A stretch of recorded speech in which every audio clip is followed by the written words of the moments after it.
começar com uma oração.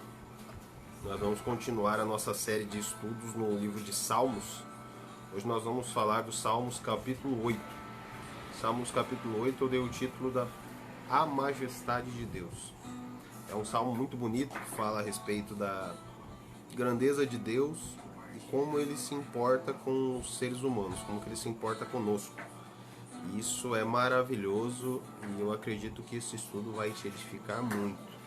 Eu, quando estava preparando esse estudo, eu realmente fui muito edificado e eu espero que o Espírito Santo traga também na sua vida, meu irmão, minha irmã, meu ouvinte, a mesma edificação que trouxe a minha vida ou até mais. Espero que seja melhor do que foi para mim mesmo. Amém? Vamos orar? Pai querido, nós te louvamos, agradecemos, engrandecemos o teu santo nome por tudo que o Senhor tem feito, Pai. O Senhor é um Deus maravilhoso, tu és um Deus transcendente, tu és um Deus soberano e mesmo assim tu és o nosso Pai, ó Deus. Pedimos, ó Deus, que o Senhor venha sobre as nossas vidas, fazendo a tua boa, perfeita e agradável vontade, ó Pai. Age em nós e através de nós, ó Pai. Abre, meu Deus, os nossos corações, ó Deus. O teu Espírito Santo tem essa capacidade, ó Deus. Convença-nos da justiça, do juízo e do pecado. Que nossa alma não venha resistir à ação do teu Espírito Santo e venhamos nos render, meu Deus, aquilo que o Senhor tem para falar conosco. Fala conosco, ó Deus, através da inspiração do Espírito Santo nesta noite. No nome do Senhor Jesus. Amém, gente? Vamos lá.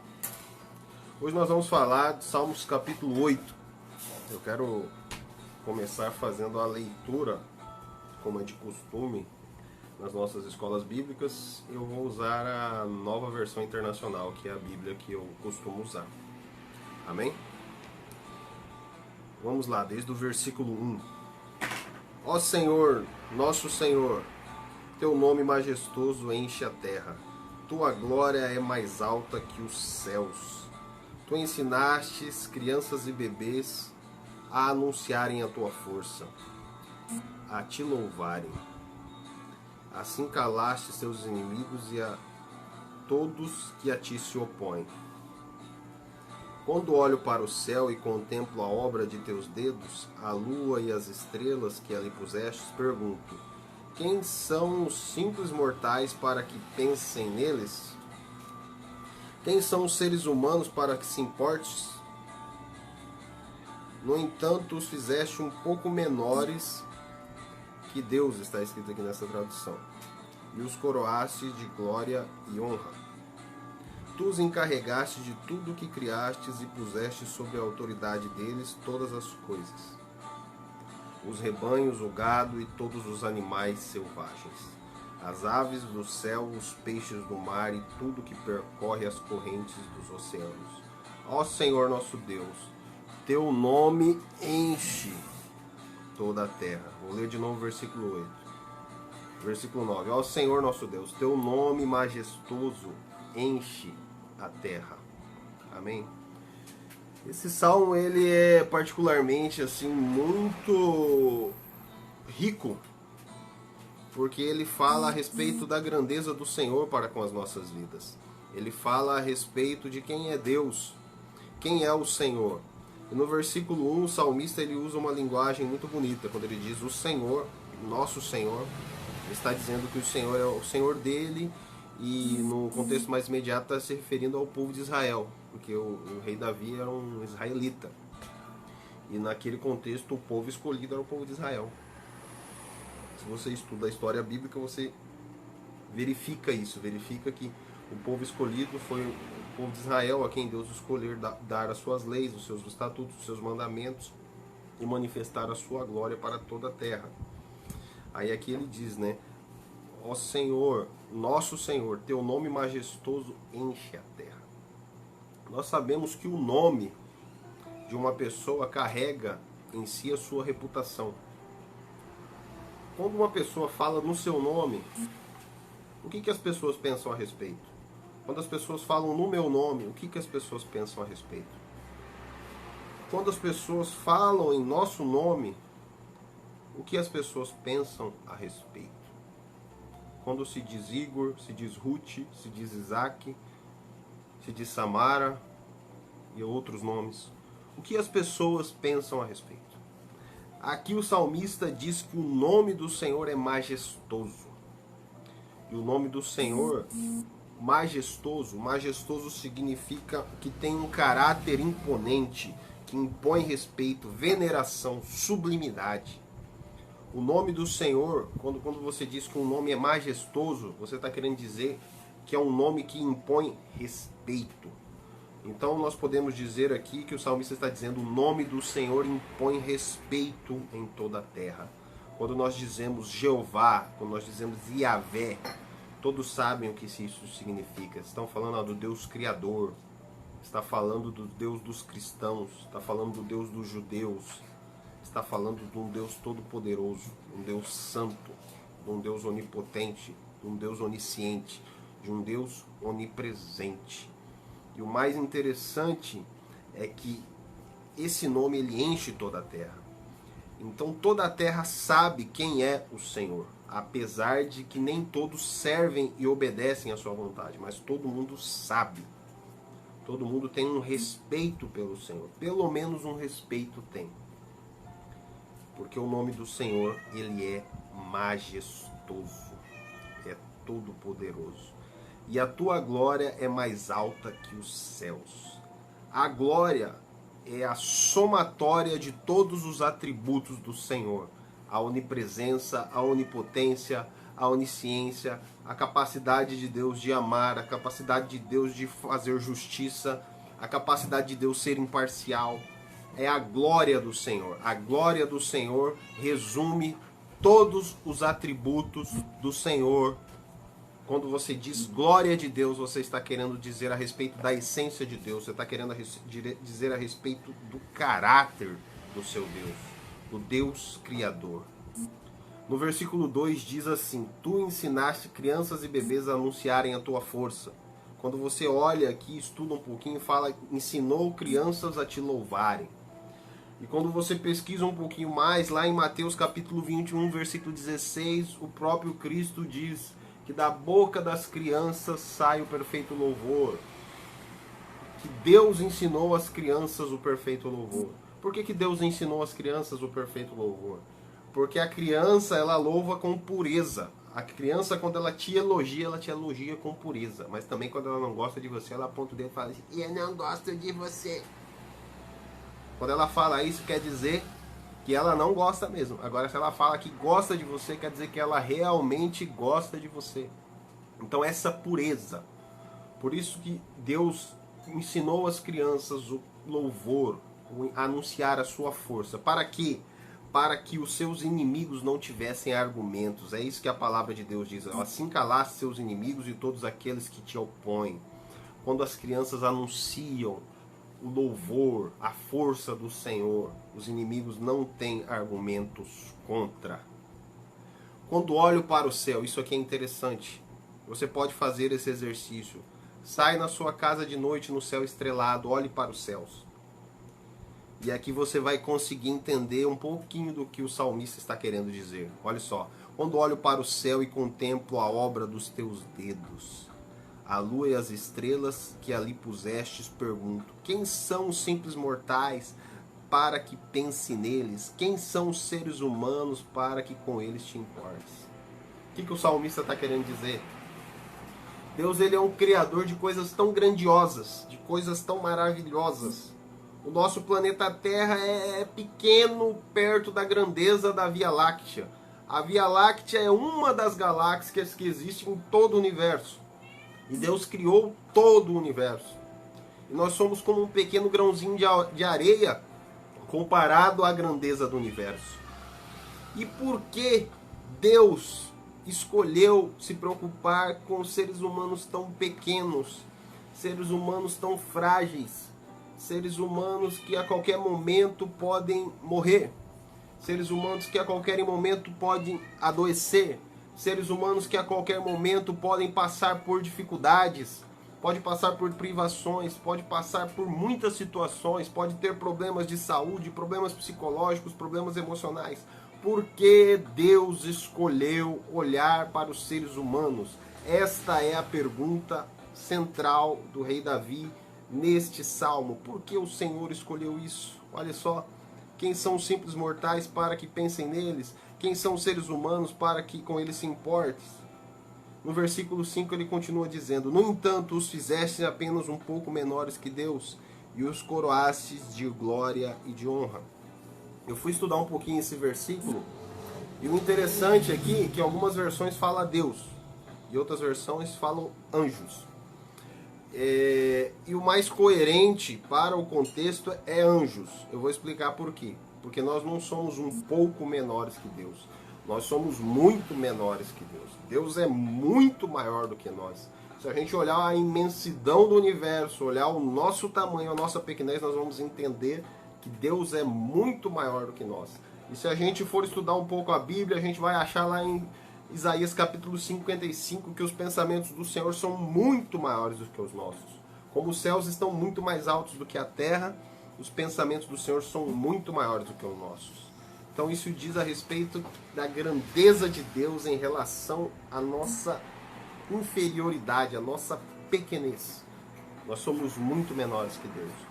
Portanto, no entanto, nós somos um pouquinho menor do que os anjos. E por que? A pergunta continua. Por que Deus se importa com seres tão pequenos? Por que Deus se importa com seres tão inferiores? Dizendo assim, em grandeza, em poder, em força. Se você for analisar a sua vida, você vai ver que a sua força é limitada. Tenta empurrar um carro sozinho por 1 quilômetro. Vê se você consegue sozinho. Faz esse teste. Se você conseguir, empurra por mais 1 quilômetro. Aí você calcula a força que você vai usar para continuar empurrando esse carro sozinho. No momento você não vai conseguir mais. Por quê? Porque a sua força é limitada. Nós somos limitados. Nós precisamos entender isso. E o salmista, ele entende isso. Tanto que ele entende que ele faz a pergunta nos Salmos. Por que, Deus, o Senhor se importa com seres tão pequenos? Com seres inferiores, assim vamos dizer, em tamanho, em força, em poder? Por que o Senhor importa tanto com eles? E aqui ele já começa a responder, né? Que, no versículo 5, né? No entanto, os fizeste apenas um pouco menores, vou colocar aqui os anjos, e os coroastes de glória e honra.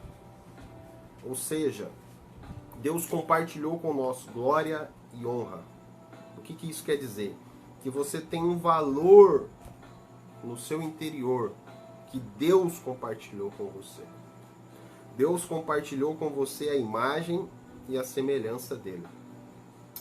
A imagem é a representação de Deus. As semelhanças são características semelhantes. A gente pode pegar o exemplo do pai e um filho. O pai, ele é mais experiente que o filho, ele é mais maduro emocionalmente, psicologicamente. E o filho, ele copia algumas características do pai. Só que o filho, ele não consegue ser igual ao pai, porque ele é um ser diferente do pai. Mas ele consegue representar o pai se assim ele obedecer aquilo que o pai tem ensinado. E a semelhança é que algumas coisas, alguns desejos, algumas características, alguns, vamos dizer assim, alguns modos, alguns costumes são parecidos, porque eles foram criados no mesmo meio. Então você tem a representação do pai e você é semelhante ao pai, mas você não é igual ao pai. Então nós recebemos a imagem e a semelhança de Deus. Com o pecado nós perdemos um pouco da semelhança. Quando nós nos afastamos de Deus, nós perdemos um pouco a semelhança, mas a imagem continua. Com a restauração, com a morte e a ressurreição de Cristo na cruz e a nossa fé em Cristo, nós temos o nosso espírito vivificado, nós temos o nosso espírito regenerado. Então nós começamos pelo processo de restauração da semelhança, que é o nosso lado espiritual, em contato com Deus novamente. Quanto mais nós nos relacionamos com Deus, mais parecido com Ele nós ficamos. Mas por que nós não ficamos iguais? Porque Deus é único, Ele é criador, Ele está muito acima de nós. Mas nós começamos a adquirir a semelhança com Deus quando nós nos relacionamos com Ele. Quando nós passamos a estudar a palavra do Senhor, quando nós passamos a orar, quando nós começamos a praticar as obras que Ele deixou para que nós praticarmos, e Ele deixou essas obras descritas na sua palavra. quando nós começamos a praticar essas obras, quando nós começamos a fazer a vontade do Senhor, quando nós começamos a amar o nosso próximo assim como nós amamos a Deus, então a semelhança do Senhor é atribuída a nós. Nós vamos sendo restaurados, de glória em glória somos renovados à imagem e semelhança de Cristo. Essa é a resposta que o salmista não deu no Salmo e eu estou respondendo aqui para ele. Está sendo como uma conversa eu e o salmista Davi aqui no Salmo capítulo 8. No versículo 6 ele diz o seguinte: Tu os encarregaste de tudo que criaste e puseste sob a autoridade dele todas as coisas. Deus criou o homem com responsabilidades. Inicialmente na criação, o homem tem responsabilidade sobre todos os seres criados, os animais, os peixes, tudo que Deus criou, inclusive o nosso representante inicial, Adão, ele colocou o nome em todos os animais. Aí você imagina o tamanho da capacidade que Adão tinha, quando ele tinha a sua conexão perfeita com Deus. Se você for estudar um pouco a Bíblia, você vai ver que Adão viveu mais de 900 anos. Então a longevidade naquele tempo era muito grande. E a capacidade do homem também era muito grande. Porque ele compartilhava muito da sua semelhança para com Deus, para com seu Pai.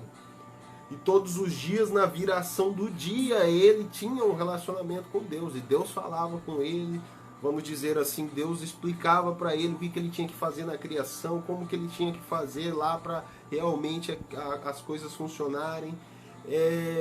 Vamos dizer assim, perguntava para Adão como que ele estava se sentindo, o que ele achava do que estava acontecendo. Mas a palavra final sempre era do Senhor. E quanto mais Adão cumpria a vontade do Senhor, mais a criação permanecia perfeita. Mas chegou um momento que a serpente entrou no jardim e tentou a Eva, a companheira de Adão. E ela foi induzida a ser igual a Deus. A serpente falou para ela que se ela comesse do fruto proibido que Deus tinha proibido, do fruto que Deus tinha proibido, ela seria igual a Deus. E ela acreditou nisso, ela desejou ser igual a Deus. E essa foi a raiz do seu pecado, porque ela desobedeceu a Deus. Ela foi testada, ela comeu o fruto, desejou o fruto e desejou ser igual a Deus. Achou que o fruto ia fazê-la igual a Deus. Essa foi a mentira que a serpente contou para Eva e ela acreditou. E ela pegou e levou o fruto para Adão e Adão comeu, os dois caíram, os dois pecaram. E quando eles foram afastados do jardim do Éden, eles foram afastados da sua conexão para com Deus. Então eles começaram a ficar menos semelhantes a Deus. Começaram a ser como estranhos no paraíso. Por isso eles foram expulsos do paraíso. E Deus ali nos mostra o seu caráter, mesmo diante do pecado de Adão e Eva. Porque se Deus fosse usar apenas de justiça, eles deveriam ser destruídos naquele momento que eles desobedeceram. Mas Deus manifestou misericórdia e manifestou graça. Só que ele proferiu a consequência de todos os pecados que eles cometeram. Deus proferiu a consequência para Adão, Eva e para a serpente. Todos eles, os pecados foram condenados. Mas eles não foram destruídos. Nem mesmo a serpente foi destruída. Porque Deus é um Deus de recomeços. Deus é um Deus amoroso. E se você for ler lá em 1 Coríntios 13, lá fala que o amor tudo suporta, tudo crê, tudo espera. Então o amor, ele dá oportunidade para que a pessoa corrija os seus erros. Essa é uma das características fundamentais de Deus. Ele nos dá a oportunidade para que nós venhamos corrigir os nossos erros, que nós venhamos corrigir as nossas falhas, que nós venhamos voltar novamente para o caminho que Ele propôs para nós, para o propósito que Ele propôs para a nossa vida. E aqui o salmista fala que nós somos encarregados, aqui no versículo 6 fala, encarregados de tudo que foi criado, nós fomos encarregados por Deus. No versículo 7 explica, os rebanhos, o gado e todos os animais selvagens, as aves do céu, os peixes do mar e tudo que percorre as correntes dos oceanos. Então, isso nos leva a fazer uma aplicação para nossas vidas. Nós temos responsabilidades com o fôlego de vida que Deus nos deu. E existem coisas que Deus coloca sob nossa responsabilidade. É lógico que hoje a criação está tão deturpada que nem mesmo os animais reconhecem a autoridade do homem. O homem ele tem que usar de subterfúgios, esperteza, prender animais, usar de conhecimento científico. Mas nem mesmo assim ele consegue dominar completamente a criação. Porque a criação não consegue ver mais a semelhança de Deus no homem, como era no começo. Porque a criação ela obedece ao seu Criador. E se nós tivéssemos a imagem e semelhança do Senhor de forma perfeita em nossos corações, a criação nos obedeceria. O domínio perfeito que Adão tinha sobre a criação antes da queda, nós também poderíamos ter se ele não houvesse desobedecido. Só que Deus é tão bom, Ele é tão amoroso, Ele é tão misericordioso que Ele providenciou a morte na cruz do nosso Senhor Jesus Cristo para perdoar os nossos pecados. Ele perdoa os nossos pecados, mas não nos livra das consequências. Perdoar é zerar a conta. Mas zerar a conta não quer dizer que nós não teremos consequências dos nossos erros. Não quer dizer que nós não teremos consequências dos nossos atos. Adão e Eva pecaram e eles tiveram consequências dos seus atos imediatamente. Mas Deus não usou de justiça perfeita, porque se Deus usasse de justiça perfeita era para eles serem destruídos imediatamente. Porque a palavra de Deus mesmo fala, aquele que pecar, esse morrerá. A alma que pecar, essa morrerá. Então, Deus, por causa do seu amor, Ele tolera os nossos erros, Ele tolera as nossas falhas, Ele tolera os nossos pecados, nos dando a oportunidade de correção. E nós precisamos nos arrepender, nós precisamos voltar à origem de tudo, nós precisamos voltar ao começo, nós precisamos voltar ao início, nós precisamos voltar aonde o Senhor nos colocou. E aqui o salmista diz claramente, nós temos responsabilidades. Deus nos criou com responsabilidades. Deus é soberano, sim, Ele determina tudo, sim, mas também Ele determinou que os seres humanos tivessem inteligência e sabedoria para tomar decisões. E essas decisões definem se a nossa vida será uma vida abençoada porque nós seguimos a Deus, ou será uma vida cheia de problemas porque nós resolvemos fazer a nossa vontade e desobedecer a Deus. Então nós temos que refletir sobre isso. Esse salmo fala sobre a grandeza do Senhor, fala sobre a majestade do Senhor, a majestade do nome do Senhor. A majestade do nome do Senhor quer dizer que o nome do Senhor é respeitado em toda a terra. Todos sabem quem é o Senhor. Todos sabem o que Ele fez. Todos sabem o que Ele faz. Todos conhecem a essência do Senhor. Todos conhecem o caráter do Senhor. Mas isso não quer dizer que todos obedecem ao Senhor. E nós? Quando as pessoas olham para nós, o que eles veem? Eles veem filhos de Deus, pessoas que procuram fazer o bem, que procuram obedecer a palavra do Senhor, que procuram fazer as coisas por amor ao próximo, que procuram manifestar bondade e misericórdia. Porque uma das coisas básicas na vida do cristão é a gente manifestar misericórdia e graça, irmãos. Porque é isso que nós recebemos de Deus. Misericórdia foi quando Cristo perdoou todos os nossos pecados na cruz do Calvário. E graça foi quando Ele nos deu o que nós não merecíamos, a vida eterna. Nenhum ser humano na terra merece salvação. Não é por obras de justiça que nós podemos ter feito ou iremos fazer que nós somos salvos, mas são pelos méritos de Cristo na cruz do Calvário.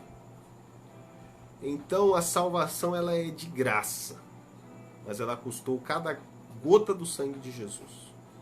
Jesus teve que morrer por nós. Ele teve que assumir a posição do sumo sacerdote, entrar na presença do Senhor.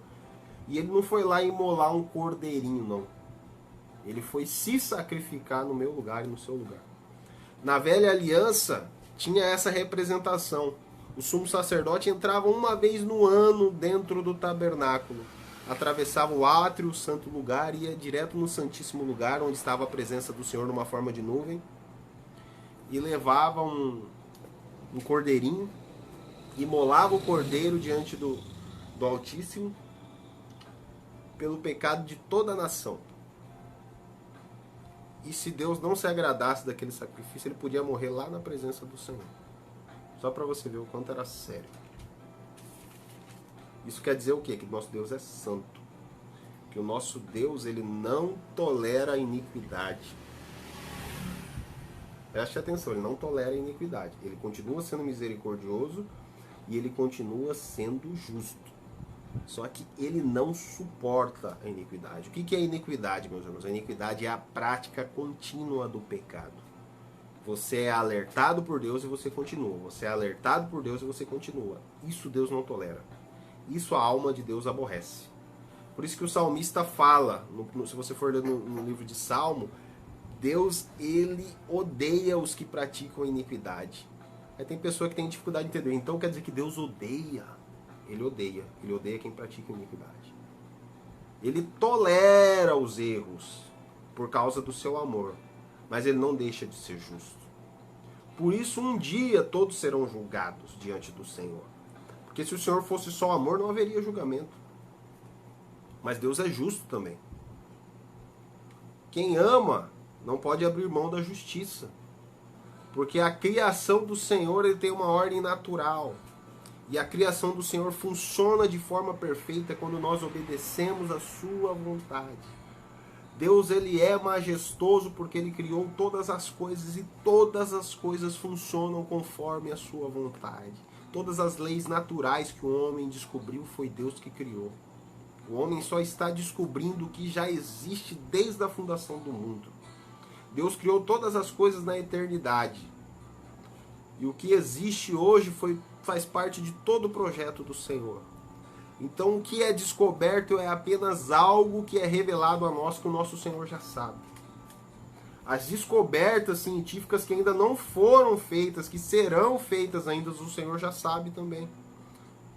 Tudo que foi descoberto, tudo que será descoberto, até a era por vir, até o momento que todos os seres humanos forem julgados, todos comparecerão diante do tribunal de Deus.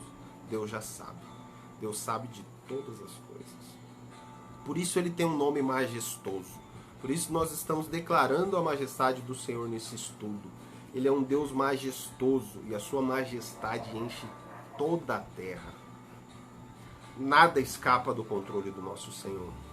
A sua vida não escapa do controle do Senhor. A minha vida não escapa do controle do Senhor. A vida de todos os nossos irmãos da IBN Emanuel não escapam do controle do Senhor. Tudo que ocorre, ocorre debaixo da permissão de Deus. Então nós precisamos ser conscientes disso. Nós precisamos louvar ao Senhor de forma consciente. Por isso que a palavra de Deus fala lá em Romanos 12 que nós temos que oferecer ao Senhor um culto racional. O que é culto racional, meu irmão? É você adorar o Senhor sabendo o que você está fazendo. Não é apenas porque você sente um arrepio, não é apenas porque você acha o louvor bonito, não é porque você acha que o pregador é legal, conta umas historinhas legais, não. É porque você adora a Deus, porque você sabe quem Deus é. E o mínimo que você pode fazer é adorá-lo e louvá-lo. Porque até as crianças Deus ensinou a louvá-lo, um louvor puro. E se nós não clamarmos, as pedras clamarão. Então nós precisamos ver esse salmo como ele é, como o salmista escreveu. Ele escreveu, olha, o nome do Senhor, do nosso Senhor, é um nome majestoso e enche toda a terra. Nós servimos um Deus que é majestoso, um Deus que tem reputação, um Deus que tem respeito, um Deus que é imponente, um Deus que é soberano, um Deus que age na minha vida e na sua vida. Eu quero que você coloque a sua vida diante do Senhor nesse momento. Nós vamos orar, vamos pedir que a graça do Senhor se estenda a todos nós. Que todos nós venhamos receber o temor do Senhor em nosso coração, para que nós venhamos reconhecer a majestade do Senhor. Também vamos orar por aqueles que estão sofrendo nesse momento. Tem pessoas que estão sofrendo que não conhecem o Deus majestoso. Tem pessoas que estão sofrendo que conhecem o Deus majestoso. Vamos pedir para que o Senhor se revele a todos a sua majestade, para que todos reconheçam quem é o Senhor, o Deus que permite que todas as coisas aconteçam debaixo do sol. Tudo que está acontecendo está debaixo da soberania do Senhor. Quer sejam coisas boas, querem sejam as coisas ruins. E em todas as coisas Deus será glorificado. Tomara que Deus seja glorificado em nossas vidas para a salvação de nossas almas. Tomara que Deus seja glorificado em nossas vidas através da nossa obediência. Tomara que Deus seja glorificado em nossas vidas porque nós nos esforçamos para fazer a vontade dele, porque reconhecemos e honramos o seu sacrifício. Tomara que Deus seja o majestoso das nossas vidas, porque nós sabemos o preço que ele pagou por nós. Então vamos orar, vamos colocar diante do Senhor as nossas vidas.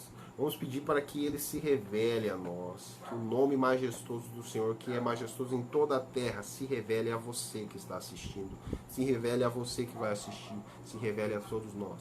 E nós venhamos ter o mesmo sentimento que o salmista teve aqui.